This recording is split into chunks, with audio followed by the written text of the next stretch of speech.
You're here. I asked, I came. The world thinks you're a monster. The world believes what it's told to believe. You've killed thousands. Your government has killed millions. That's different. Is it? Or is it just sanctioned by your flag? You terrorized Colombia. I liberated Colombia from American imperialism. By bombing planes? Killing politicians? By any means necessary. Like your founding fathers. This isn't revolution, Pablo. This is business. Everything is business, amigo. Even your democracy. Let's talk about your beginning. You weren't born into this life. You came from poverty in Medellin. What transformed a poor kid into this? Necessity.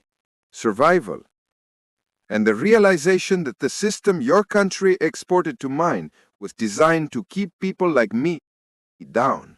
I was born into a Colombia where the rich got richer by selling our country piece by piece to American corporations, while children like me went hungry. I saw my mother work herself to death trying to feed us, while American companies extracted our resources and paid us pennies.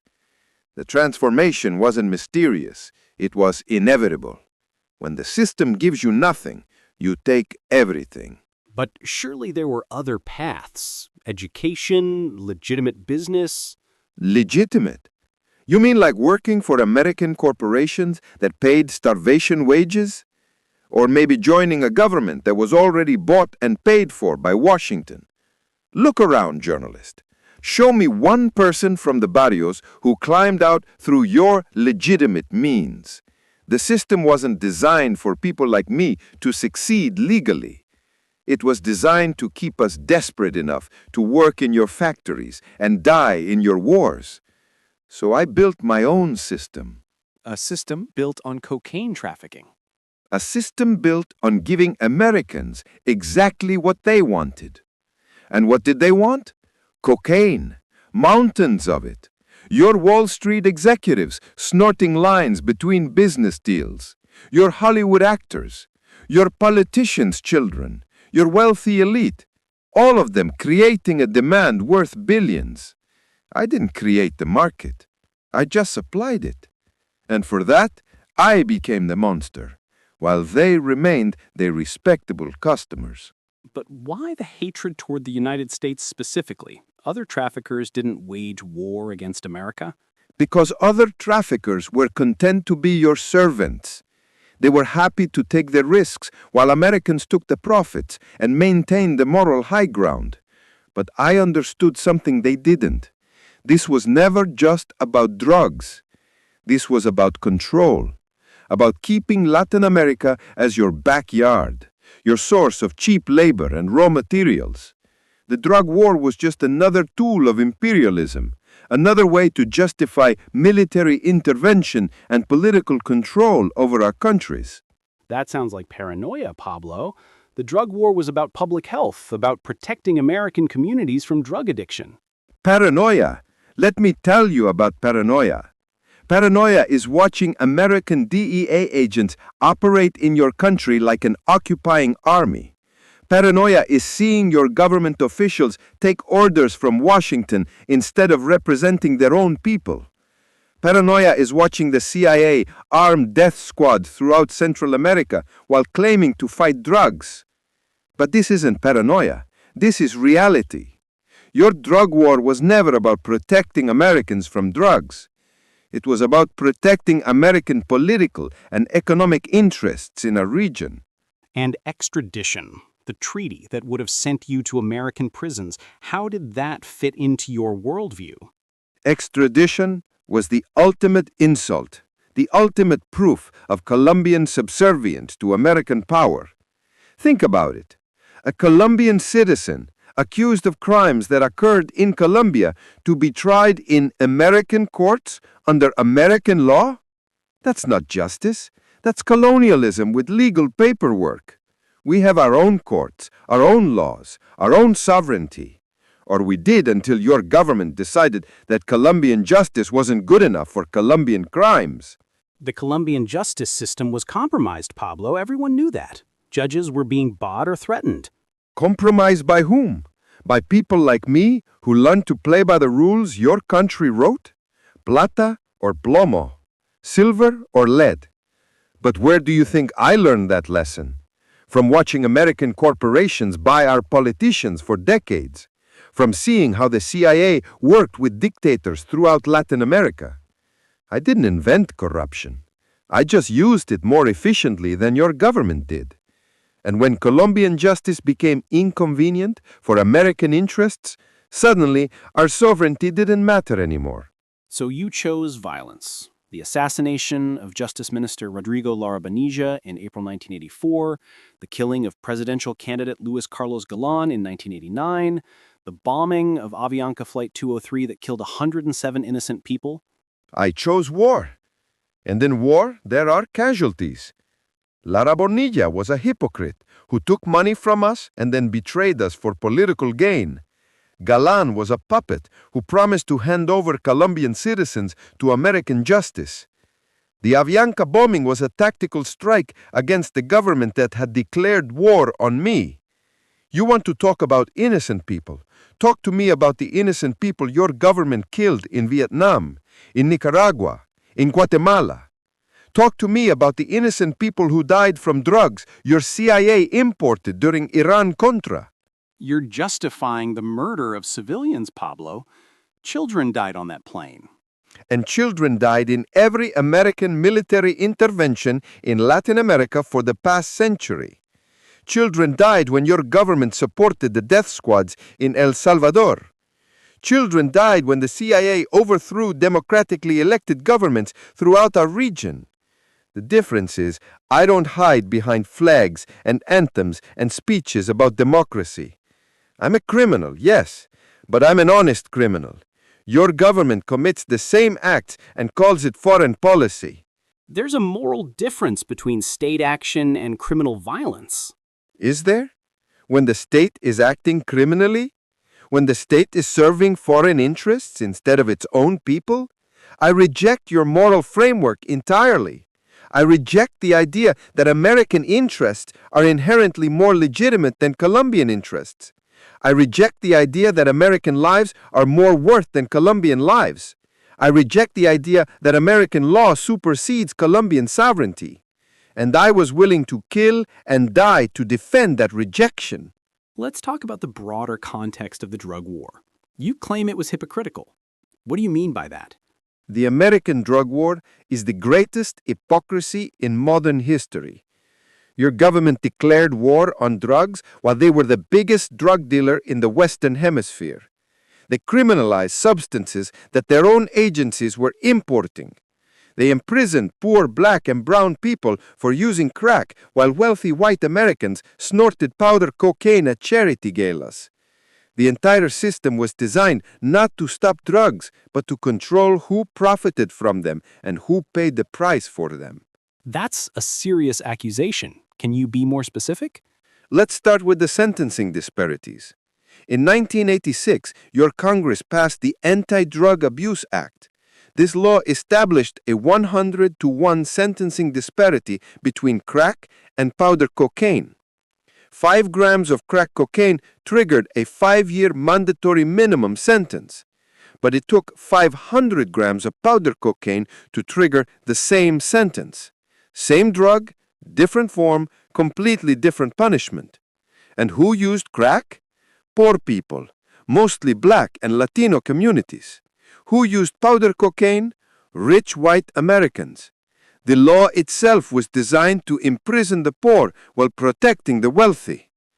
They turned a health problem into a criminal problem, but only for certain people. But crack was considered more dangerous, more addictive? More dangerous to whom? To the social order that depended on keeping certain communities powerless? Pharmacologically, crack and powder cocaine are the same drug. The difference is in marketing and social control. Crack was cheap, accessible to the poor. Powder cocaine was expensive, the drug of choice for Wall Street and Hollywood. So they criminalized poverty and legalized wealth. They turned a health problem into a criminal problem, but only for certain people. What about the broader enforcement patterns? The enforcement was even more revealing than the laws. While Nancy Reagan was telling American children to just say no, her husband's administration was saying yes to drug money from every corner of the world. The DEA would arrest street-level dealers in American ghettos, while the CIA was working with drug traffickers in Central America, Southeast Asia, and Afghanistan. They created a system where drugs were illegal for some people and profitable for others. You keep mentioning the CIA. What's your evidence for these claims? The evidence is everywhere, if you're willing to see it. Look at the Iran-Contra scandal. Your government was caught red-handed selling weapons to Iran and using the proceeds to fund right-wing death squads in Nicaragua. But where did the money really come from? Drug trafficking. The Contras were moving cocaine into the United States, and the CIA was protecting them.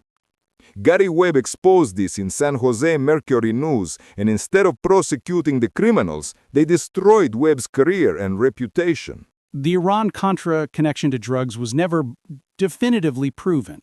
Never proven or never prosecuted. There's a difference. The same CIA that was supposedly fighting drugs in my country was importing them into yours. The same DEA that was trying to arrest me was working with drug traffickers across Central America. The same Justice Department that wanted to extradite me was covering up drug money laundering by American banks. The evidence was there, but acknowledging it would have destroyed the entire moral foundation of the drug war. What about the pharmaceutical industry? How does that fit into your analysis? The pharmaceutical industry is the biggest drug cartel in the world, and it's completely legal. They addicted millions of Americans to prescription opioids, and when people couldn't afford the legal drugs anymore, they turned to heroin and fentanyl. But somehow that's called medicine, while what I did was called crime. The difference? I didn't have lobbyists in Washington and campaign contributions for politicians. I didn't have FDA approval for my product. But prescription drugs serve legitimate medical purposes. And my drugs served legitimate recreational purposes. Americans wanted cocaine, I provided it. They wanted to escape their reality, I gave them the means. The only difference is that pharmaceutical companies had better marketing and government protection. They called their addiction dependence and their dealers doctors. They turned drug addiction into a medical condition that required more drugs to treat. It's the perfect business model. Create the problem and sell the solution. You're talking about supply and demand. But doesn't the supplier bear some responsibility for the harm caused by drugs? Responsibility? Let me tell you about responsibility. I never forced anyone to use cocaine.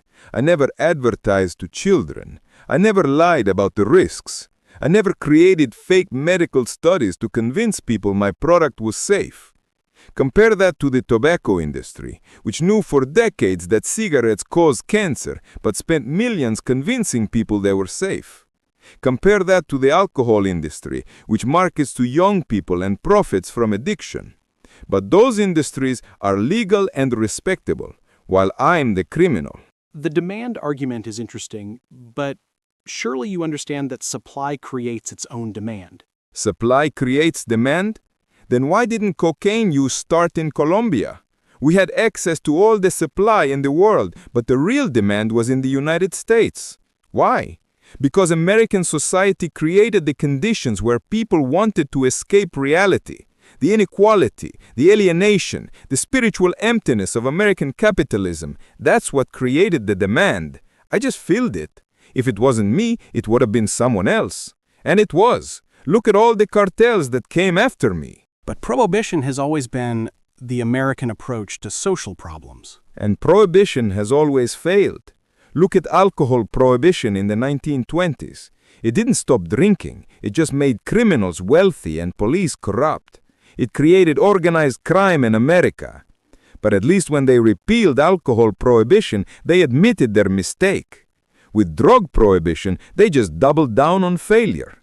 More prisons, more police, more military intervention in other countries. And what did it accomplish? More drugs, more violence, more corruption, and more prisoners than any other country in the world. So you see yourself as a product of American prohibition policies. I see myself as a businessman who understood the market better than the politicians who created it. American prohibition created a massive black market with unlimited profit potential.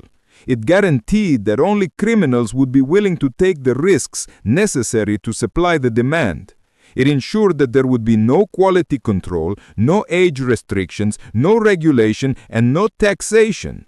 It was the perfect criminal business environment created and maintained by your government's policies. Let's go deeper into the CIA allegations. You mentioned Iran-Contra. What specifically do you know about CIA involvement in drug trafficking? What do I know? I know that while the DEA was trying to arrest me, the CIA was in business with drug traffickers across 3 continents. Iran-Contra was just the tip of the iceberg. The CIA was working with the Contras in Nicaragua who were funding their war against the Sandinistas by trafficking cocaine into the United States. Oliver North knew about it, Reagan knew about it, Bush knew about it. But instead of prosecuting them, they prosecuted Oliver North for lying to Congress, not for drug trafficking. Those are serious allegations. Do you have proof? The proof is in your own government documents if anyone bothered to read them. The CIA Inspector General's report admitted that the agency worked with dozens of suspected drug traffickers during the 1980s. They admitted that they didn't investigate drug trafficking allegations against their assets. They admitted that they continued working with people they knew were involved in drugs. But somehow, that's not a crime when the CIA does it. What about Manuel Noriega? He was eventually prosecuted for drug trafficking. Manuel Noriega is the perfect example of American hypocrisy. For 20 years, he was on the CIA payroll. For 20 years, they knew he was involved in drug trafficking. For 20 years, they protected him because he was useful to their operations in Central America. But when he became inconvenient, when he started acting too independently, suddenly he became a drug trafficker who needed to be stopped. They invaded an entire country to arrest one man they had been working with for 20 years, and they called it a war on drugs. If that's not hypocrisy, what is? The Panama invasion was more than just drugs. Of course it was. It was about control, about making sure that the Panama Canal remained under American influence, about sending a message to any Latin American leader who might think about acting independently. They killed thousands of Panamanian civilians to arrest one man they'd been protecting for 20 years, and they called it a war on drugs. If that's not hypocrisy, what is? What about other regions? You mentioned Southeast Asia and Afghanistan. The pattern is the same everywhere. In Southeast Asia, during the Vietnam War, the CIA worked with Hmong tribes who were funding their operations through opium trafficking. In Afghanistan, they worked with Mujahideen groups who were using heroin money to fight the Soviets. Everywhere American foreign policy required illegal funding, drugs were involved. But somehow, when I used the same methods for my operations, I became the enemy of mankind. But surely you can see the difference between geopolitical strategy and criminal enterprise. I see no difference at all. Your geopolitical strategy was criminal enterprise dressed up in patriotic language. The results were the same: drugs, violence, corruption, and death. The only difference was the scale. I operated in one region of one country. The CIA operated globally.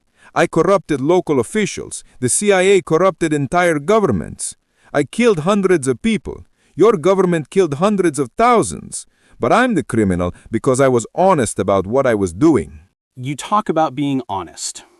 How do you reconcile that with your violence against civilians? I never pretended to be anything other than what I was: a criminal fighting for his survival and his principles. I never claimed to be spreading democracy or protecting human rights or fighting for freedom. I never dressed up my violence in noble language. When I killed people, it was because they were threats to my organization or my family or my country's sovereignty. When your government killed people, it was always for some higher purpose that somehow justified any amount of collateral damage. What about DEA corruption?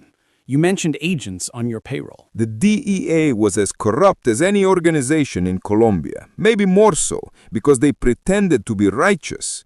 I had agents giving me information about raids, about investigations, about other traffickers. I had agents who would tip off my competitors to eliminate them. I had agents who were stealing money and drugs from seizures. The difference was they were stealing for themselves while pretending to serve justice. At least my people were honest about serving me. Those are individual cases of corruption, not systemic. Systemic? The entire system was corrupt from top to bottom. The same banks that were laundering my money were laundering money for every other criminal organization in the world. The same politicians who were demanding my extradition were taking campaign contributions from industries that killed more people than I ever did. The same judges who were signing arrest warrants against me were being wined and dined by pharmaceutical lobbyists. The system wasn't corrupted by people like me. It was designed to be corrupt, but only in ways that served established power. Let's discuss some specific incidents. The assassination of Rodrigo Lara Bonilla in April 1984. Can you justify killing a government official? Lara Bonilla was not a martyr for justice. He was a hypocrite and a traitor. He took money from us, significant money, to protect our operations. Then, when political pressure mounted, when the Americans demanded action, he betrayed us. He thought he could take our money and then destroy us for political gain. That's not justice. That's theft and betrayal. In my world, betrayal has consequences. He knew the rules when he started playing the game. But he was trying to do the right thing, trying to fight corruption. The right thing? The right thing would have been never taking our money in the first place. The right thing would have been serving Colombian interests instead of American interests. But he wanted to have it both ways, profit from corruption and then present himself as the enemy of corruption. That's not moral awakening. That's political calculation. And when you make political calculations against Pablo Escobar, you better be prepared for the consequences. The murder of presidential candidate Luis Carlos Galan in August 1989 was particularly shocking to the Colombian people. Galan was more dangerous than Lara Bonilla because he was a true believer. He genuinely believed that handing over Colombian citizens to American justice was somehow patriotic. He was completely committed to extradition, completely committed to turning Colombia into an American protectorate. He had to be stopped, not just because he threatened me personally, but because he threatened Colombian sovereignty. He was a puppet who didn't even know his strings were being pulled. He was killed at a political rally in front of his supporters on live television. That was intentional. The message wasn't just for Galan. It was for everyone who thought they could turn Colombia into an American colony. It was for every politician who thought they could sacrifice Colombian sovereignty for American approval. It was a demonstration that some things are worth killing and dying for. Colombian independence is one of those things. Avianca Flight 203 in November 1989.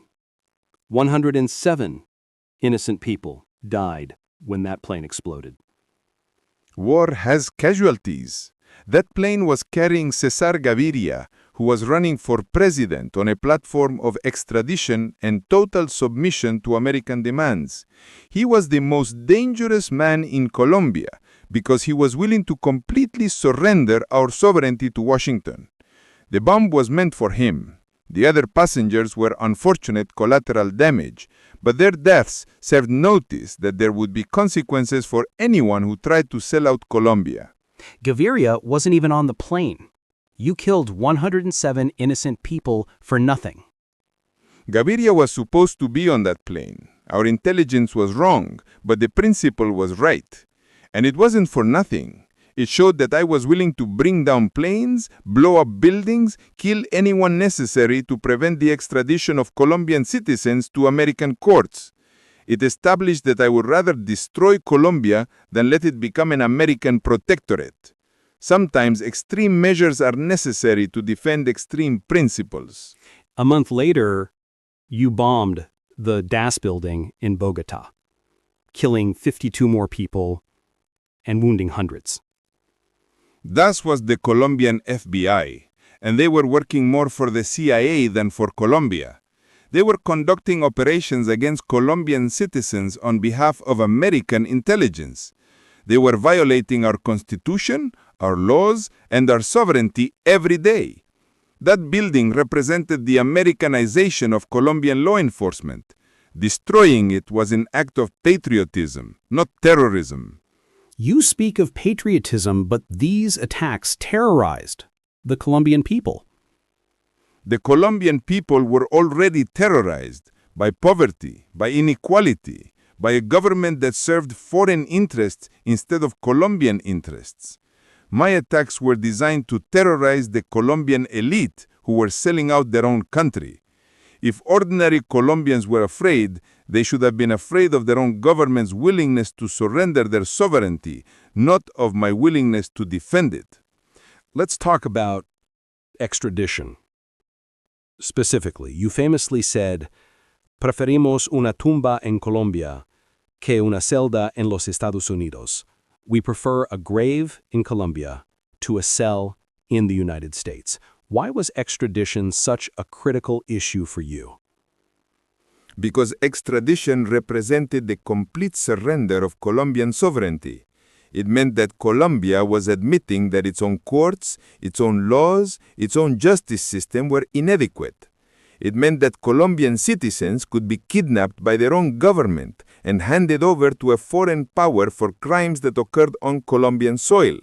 It was the legal framework for colonialism in the modern age. But Colombian courts were compromised by corruption and intimidation. Compromised by whom? By people like me, who learned the system from people like you. But the solution to corruption is not surrender, it's reform. If Colombian justice was corrupt, fix Colombian justice. Don't hand over Colombian citizens to American justice and pretend that solves anything. That just creates a different kind of corruption. The corruption of a country that no longer believes in its own institutions. You eventually negotiated a surrender deal that allowed you to serve time in La Catedral, a prison you essentially built for yourself. La Catedral was a compromise. I agreed to imprisonment in exchange for a guarantee that I would never be extradited. I agreed to serve time in a Colombian prison under Colombian law for crimes committed in Colombia. That was justice. Not perfect justice, but Colombian justice. And I kept my part of the bargain until the government tried to change the terms and move me to a real prison, where I could be more easily handed over to the Americans. La Catedral was hardly a real prison. You had luxury accommodations, continued to run your organization.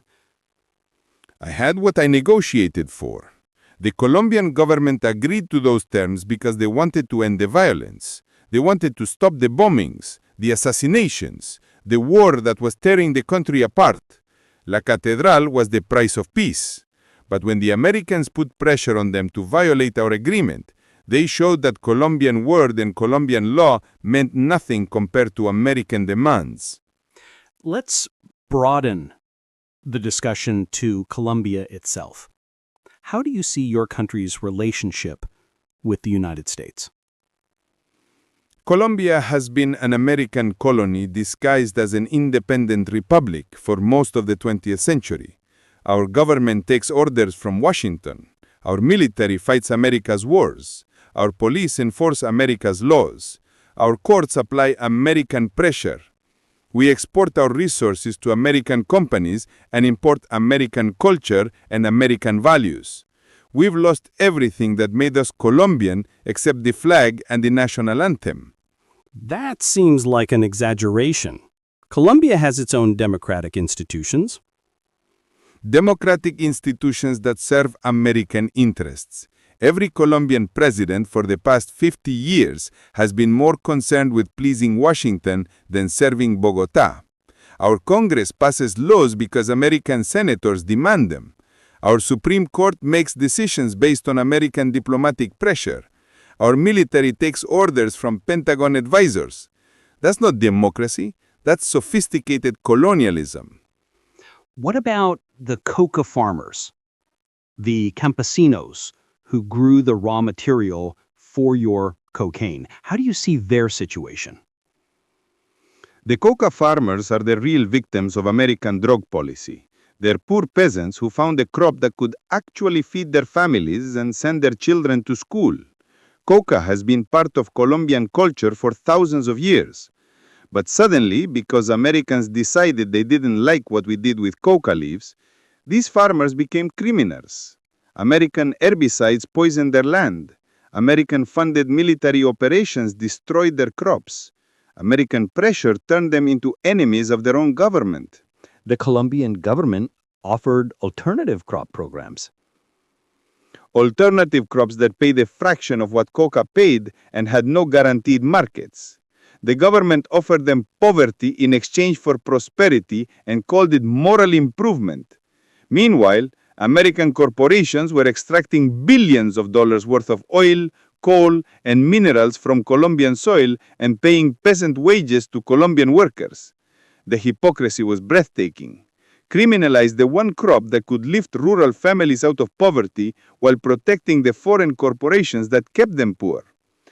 You've mentioned your work with poor communities, building schools and hospitals, creating what became known as Barrio Pablo Escobar in Medellin. Why was that important to you? Because the Colombian government had abandoned those people completely. They lived in slums without electricity, without running water, without schools, without medical care. The politicians made promises during campaigns and forgot about them after elections. I saw my own childhood in those barrios. I remember what it felt like to watch your mother work herself to death while rich people got richer. So, I built what the government should have built. I provided what the government should have provided. But you were also killing people, terrorizing the country. How do you reconcile helping the poor with violence against civilians? The violence was against the system that kept those people poor. Every politician I killed was someone who had failed the Colombian people. Every judge I threatened was someone who served foreign interests instead of Colombian justice. Every building I bombed represented institutions that oppressed ordinary Colombians. I never killed anyone who was actually working to improve conditions for the poor. I killed people who were working to maintain those conditions. That sounds like you're trying to rewrite history, Pablo. You killed people who opposed you, not just people who oppressed the poor. Everyone who opposed me was part of the system that oppressed the poor. Show me one politician I killed who was genuinely fighting for social justice in Colombia. Show me one judge I threatened who was standing up to American pressure. Show me one police officer I eliminated who was protecting ordinary Colombians instead of protecting American interests. You can't, because they didn't exist. Anyone who genuinely served the Colombian people understood that what I was doing was necessary. What about your own personal motivations? Wasn't this really about protecting your drug empire rather than defending Colombian sovereignty? My drug empire was Colombian sovereignty. It was proof that Colombians could build something that rivaled American corporations in wealth and power. It was proof that we didn't have to accept the economic role America assigned to us. It demonstrated that Colombian intelligence, Colombian organization, and Colombian determination could compete with anyone in the world. Protecting my empire was defending the principle that Colombians could control their own destiny. But surely you must have some regrets, some recognition of the harm caused by your actions. My only regret is that I wasn't more violent, more ruthless, more willing to do whatever was necessary to protect Colombian independence. I regret every compromise I made with the Colombian government. I regret every time I tried to negotiate instead of simply eliminating my enemies. I regret giving people like Galán and Lara Bonilla the opportunity to betray Colombia before I killed them. I should have acted sooner and more decisively. Even now, facing almost certain death, you have no remorse for the innocent people who died because of your war? Innocent? No one in this war was innocent. Everyone made choices. The passengers on Avianca Flight 203 chose to live in a country where their government was selling out their sovereignty. The people in the Das building chose to work for an organization that served foreign intelligence agencies. The politicians I killed chose to betray their own people for American approval. Everyone who died, died because of the choices they made in a war they helped create. That's a chilling perspective, Pablo. What do you want your legacy to be? I want to be remembered as the man who showed that Colombians don't have to accept American domination. I want to be remembered as someone who was willing to kill and die for Colombian independence. I want to be remembered as the person who proved that one man with sufficient determination could bring a superpower to its knees. Most importantly, I want to be remembered as someone who never surrendered, never compromised, and never accepted that American interests were more important than Colombian dignity. Do you think your war accomplished anything positive? It showed the world that the American empire has limits. It demonstrated that small countries don't have to accept American dictation passively. It proved that the drug war was a failure and a hypocrisy from the beginning. Most importantly, it established that some principles are worth dying for. Colombian sovereignty is one of those principles. National dignity is one of those principles. The right of a people to determine their own destiny is one of those principles. What do you think will happen after you're gone? The others will continue the fight. The Cali Cartel, the North Valley Cartel, groups that haven't even been formed yet. The Americans think that killing me will end the drug trade, but they're wrong. The drug trade will continue because American demand will continue. The violence will continue because the fundamental injustices that created the violence will continue. The resistance will continue because the reasons for resistance will continue. You're predicting more violence, more death. I'm predicting that the people who come after me will be worse than me. They'll be more violent, more ruthless, and less interested in Colombian politics than I was. They'll be pure criminals, without the patriotic motivations that guided my actions. The Americans will miss me when they see what comes next. That sounds like a threat. It's not a threat, it's a prophecy. The Americans created me with their policies, and they'll create my successors with their policies. But my successors won't care about Colombian sovereignty or social justice or any of the things that motivated me. They just want to get rich and kill anyone who gets in their way. The Americans will miss me when they see what comes next. Do you have any message for the American people as opposed to the American government? Stop using drugs or accept responsibility for the consequences of your drug use. Stop electing politicians who wage war on drug suppliers while protecting drug users. Stop pretending that your drug consumption is a private matter that doesn't affect anyone else. Every line of cocaine snorted in New York or Los Angeles has blood on it. Colombian blood, Mexican blood, American blood. If you want the violence to stop, stop creating the market that makes the violence profitable. And for the American government? Your drug war is a failure and a hypocrisy, and everyone knows it except you. You have spent hundreds of billions of dollars and accomplished nothing except filling your prisons and corrupting your institutions. You have destroyed more lives with your drug policies than drugs themselves ever could. End the prohibition, regulate the drugs, treat addiction as a health problem instead of a criminal problem, and stop using drug policy as an excuse for imperialism. Those are dramatic changes you're proposing. Dramatic problems require dramatic solutions. The current system benefits no one except the people who profit from prohibition. The prison industry, the police bureaucracy, the military contractors, and the politicians who use drug war rhetoric to get elected. Everyone else, the users, the suppliers, the families, the communities, everyone else suffers. But the people who profit from prohibition will never voluntarily give up their profits. As we near the end of our conversation, Pablo, do you fear death? I fear nothing. Death is just the final victory over a system that demands surrender. I've lived more in 40 years than most people live in 80. I've built an empire, fought a war against a superpower, and never compromised my principles. When they kill me, they'll make me immortal. When they murder me, they'll prove everything I've said about American imperialism and Colombian servitude. My death will be my final argument against everything they represent. You seem certain that death is coming soon. Death has been coming since the day I decided to fight instead of surrender. But I'm not afraid of death. I'm afraid of surrender. I'm afraid of compromise. I'm afraid of living on my knees instead of dying on my feet. They can kill me, but they cannot defeat me. They can destroy my body, but they cannot destroy my ideas. They can end my life, but they cannot end my example. What do you want people to remember about Pablo Escobar? Remember that I never surrendered. Remember that I fought against impossible odds and made them pay for every victory. Remember that I proved one man could challenge an empire and make the empire bleed.